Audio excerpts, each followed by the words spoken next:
I finally understand so many things God has shown me, so many things God is showing me. And even with all the things that I've been through, I realized that love is still in the air. Some time to myself and refocus, cause I'm like a lotus and I'm about to bloom, so little baby give me room. You say you wanna see me winning, baby, let me do it. So I had a wake-up call. I had a wake-up call. And I realized, for one, I've been giving other people the love that I've already deserved. I've been emptying out my cup for other people for a long time. And I'm not just talking about relationships, like romantic relationships. I'm talking about friendships. I'm talking about with family. See, so many times I found myself in moments where I always took the opportunity to see the good in people. I always made excuses for people. Always, oh, they just having a bad day, or they didn't really understand what they were doing. They just having a hard time. I was always that person. I was that person until it gets to the point where I don't have anything left for that person. And when it usually gets to that point, it's like I'm cold now. It's like I'm perceived to be cold because I couldn't take anymore. I couldn't take any more of giving and never receiving in return. And I realized that, for one, some of those people never deserve my love. Some of those people never deserve my energy at all. But because of knowing all that I've been through and always hoping and wishing people would see the good in me, it came from me wanting other people to know that I see the good in them. But you know, it never worked that way. The other way around.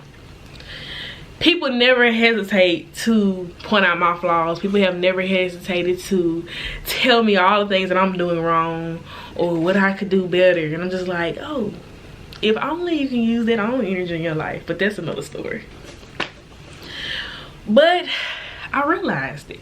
And more specifically, I'm going to say with romantic relationships. Romantic relationships, man. I will fake it till I make it. I will fake it until I break it. That's what I'm gonna say. I will fake it until I break it, because you can only fake for so long. You can only pretend that little things that don't hurt you or things don't faze you, when in actuality it does. It breaks us. When we're always putting other people before our own feelings and trying to see the good in other people, but constantly getting put on the back burner. Getting put on the back burner and not receiving that same energy that you give other people. See, I've got in a place where you can't get my energy anymore. You can't get my energy anymore. You can't get my time anymore. You don't get my love anymore, because it's one of a kind. I have finally got in a place where I understand all that I have to offer. See, once upon a time, I dated way below my standards. I dated so below my standards and would sit there and wonder why I feel so low. Well, why you think you feel low? You in here sorting out in the garbage can, and then they got you feeling like garbage. And now you think, you know, you're in that lane, but you've always been above that. And I'm not saying I'm better than anybody. I'm not saying it at all.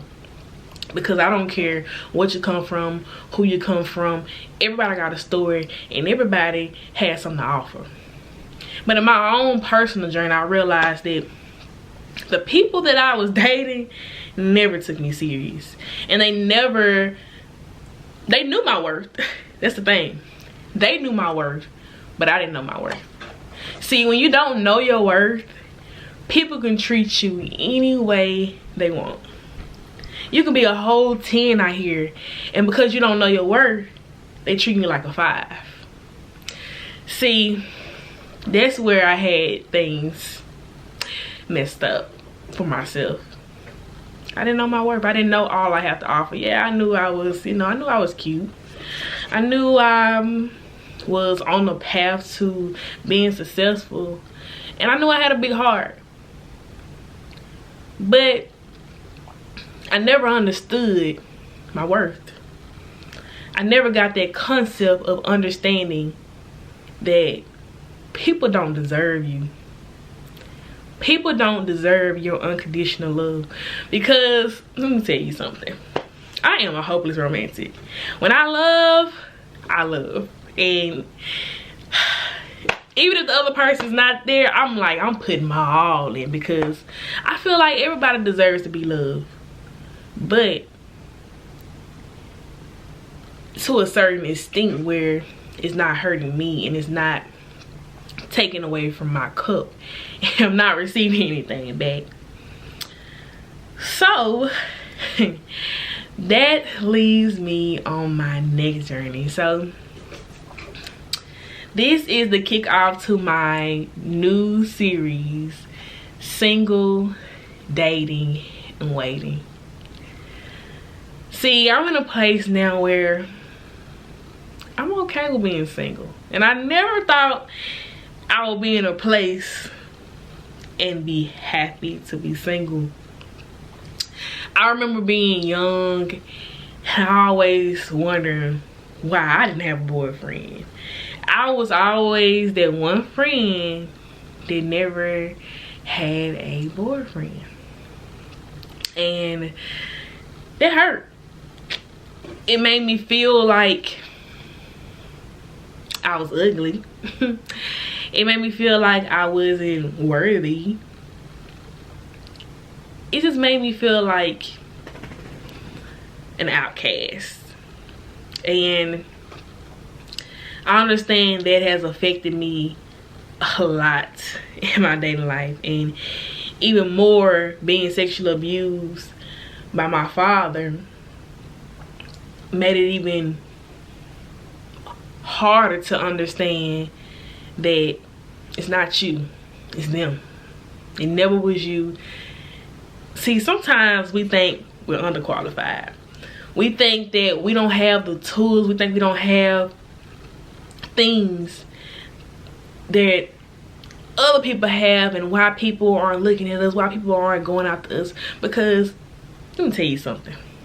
It's not that you're underqualified, it's that you're overqualified. See, when people look at you, when they look at all you have to offer, and they look at the other options, they look at the options like, I can get her that night. I can have her paying my rent. Then they look at you and they realize they look like a challenge. That looks like a challenge. And I ain't up for challenges. I am the challenge. See, I never realized that. I always used to think, oh, this, I don't have this. But sometimes you got too much.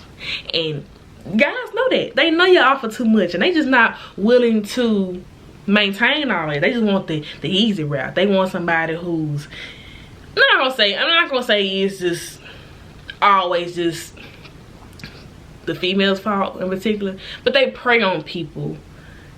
Some guys, I'm not gonna say all guys, but some guys prey on people who will let them do anything. And I haven't always been that type of girl. At one point in my life, I dare a dude to look at me. What you looking at? What you want? Then it got to a point where I was getting real insecure, and I allowed that to take over my mind. I allowed that to overwhelm me and to become me. And I started lowering my standards. I started doing things that will attract those low vibrational people. I started just carrying myself in a way that I'm not proud of. But then I realized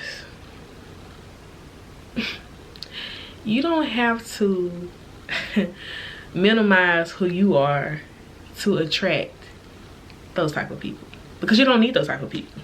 You're in your own lane. See, I realized that the man that I want in my life, I want a man who's not afraid of a little challenge. I want a man who's not afraid to meet me at the top, because that's all I'm working with. I'm working with things that are at the top. Friends. And I'm not, like I said, I'm not saying I'm better than anybody, because at the top doesn't mean what you have. It's what's inside of you. So if you're the type of person that's insecure or doubting yourself, I pray for you, but I don't need that energy around me, because I'm high vibrational. I think above those things. And I realized that I can do bad all by myself, okay? I don't need anyone around me bringing drama. I don't need anyone around me trying to bring me down.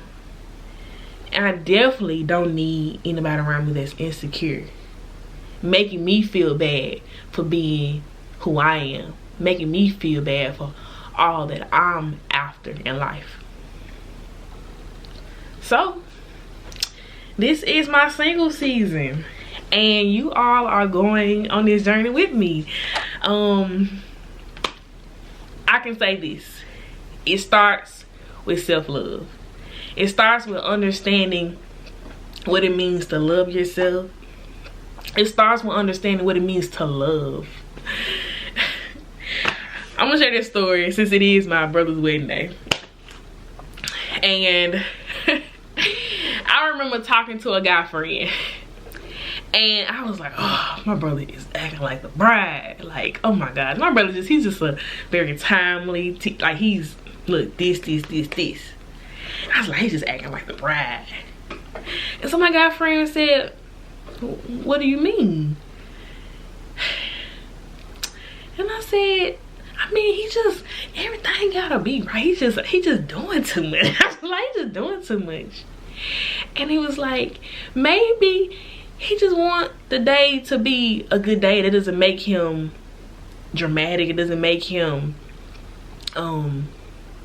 doesn't mean he's acting bride. Like, it's his day too. And oh man, I sat and thought about that for a while. I was just like, you know what? It actually makes sense. See, when you're in a place where you've never experienced anything like that, you find yourself criticizing love.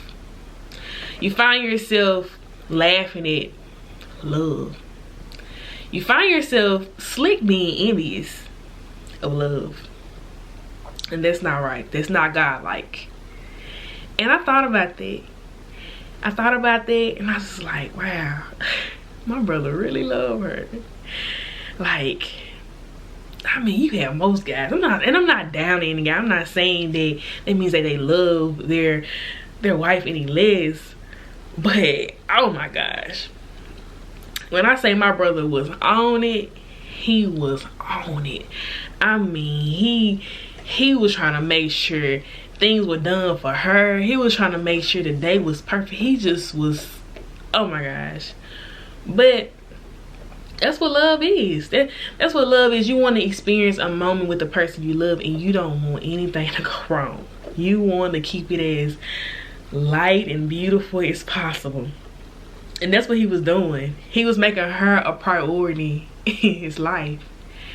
And when you've seen so many relationships where people are allowing other people to run over them, or people are allowing other people to dictate, oh, you just doing too much for that girl, you just doing too much for that guy.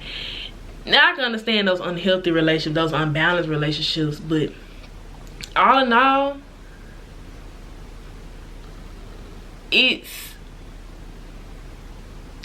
it's beautiful to know that you're a priority in somebody's life.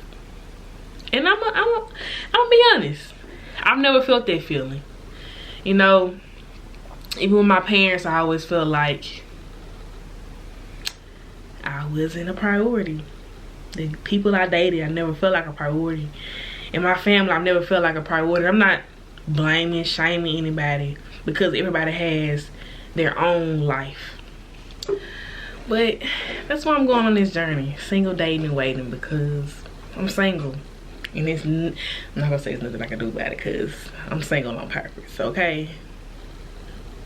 Listen.